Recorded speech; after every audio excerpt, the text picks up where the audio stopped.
प्यारे बच्चों, आप तो जानते ही हैं कि बरसते बादल एक कविता पाठ है। एक ऐसी कविता जिसे गाया भी जा सकता है। मतलब कि बरसते बादल एक गेय कविता है। गेय कविता छंदोबद्ध होती है। इस कविता को पढ़ने से पहले हम इसके रचयिता यानी कवि के बारे में जान लेते हैं। तो बच्चों, आप बताइए, यह किसका चित्र है? जी, यह सुमित्रानंदन पंत का चित्र है। यह चित्र आपकी पुस्तक में भी है। तो आइए अब हम सुमित्रानंदन पंत के बारे में जानते हैं। तो सुमित्रानंदन पंत छायावादी कवि हैं। उनका जन्म सन 1900 में हुआ। उनकी मृत्यु सन 1977 में हुई थी। उनके जन्म स्थान का नाम अल्मोड़ा है। वे प्रकृति के बेजोड़ कवि माने जाते हैं। उन्हें प्रकृति का सुकुमार कवि भी कहा जाता है। वीणा, ग्रंथि, पल्लव, ग्राम्या, चिदंबरा आदि इनकी प्रसिद्ध रचनाएं हैं। चिदंबरा काव्य के लिए इन्हें ज्ञानपीठ पुरस्कार से सम्मानित किया गया।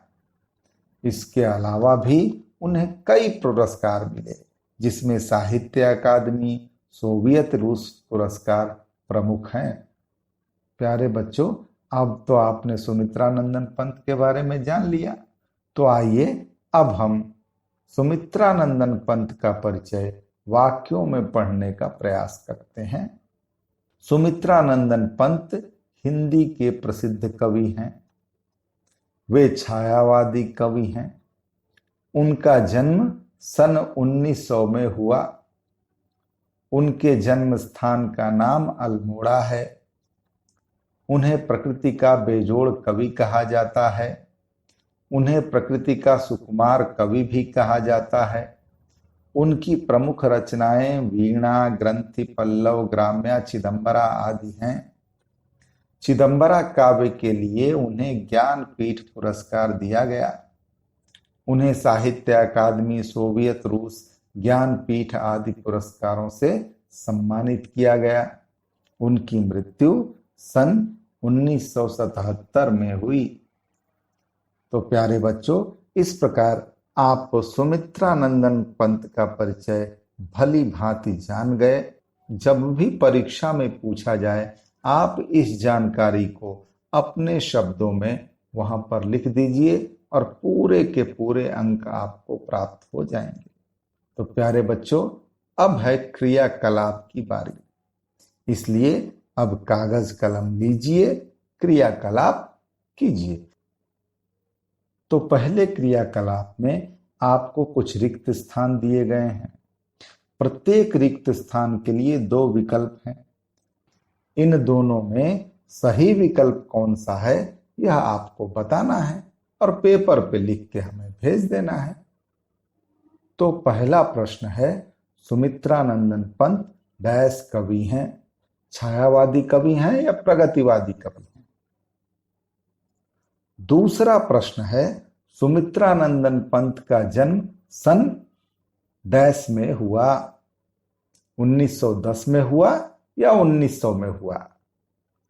तीसरा प्रश्न है, सुमित्रानंदन पंत का जन्म डैश में हुआ? अल्मोड़ा में हुआ या दिल्ली में हुआ? चौथा प्रश्न है, डैश को प्रकृति का बेजोड़ कवि कहा जाता है? सुमित्रानंदन पंत को या प्रेमचंद को? पांचवा प्रश्न है, डैश काव्य के लिए उन्हें ज्ञानपीठ पुरस्कार मिला? चिदंबरा के लिए या वीणा के लिए? सुमित्रानंदन पंत की मृत्यु सन डैश में हुई? 1910 में हुई या 1977 में हुई? उसके बाद आपको सुमित्रानंदन पंत का परिचय अपने शब्दों में लिखना है। तो प्यारे बच्चों, इन प्रश्नों के उत्तर आप पेपर में लिखिए और उसका फोटो खींचकर हमें भेज दीजिए। तो प्यारे बच्चों, आज की कक्षा में इतना ही। अगली कक्षा में हम इसका अगला भाग पढ़ने के लिए प्रस्तुत होंगे। तब तक के लिए नमस्कार, धन्यवाद।